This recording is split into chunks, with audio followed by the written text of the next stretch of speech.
अस्सलाम वालेकुम दोस्तों, अज असां सिंध जे मशहूर शख्सियतन जे बारे में ॻाल्हि कंदासीं 2021 में।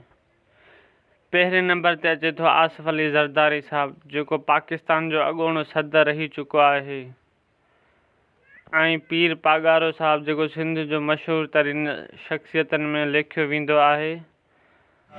बिलावल भुट्टो ज़रदारी, जेको आसिफ अली ज़रदारी ऐं बेनज़ीर साहिबा जो फर्ज़ंद आहिनि, ऐं कायम अली शाह, जेको सिंध जो अॻूणो वज़ीर आला रही चुको आहे, ऐं सैयद मुराद अली शाह, जेको सिंध जो हाणे वज़ीर आला आहे।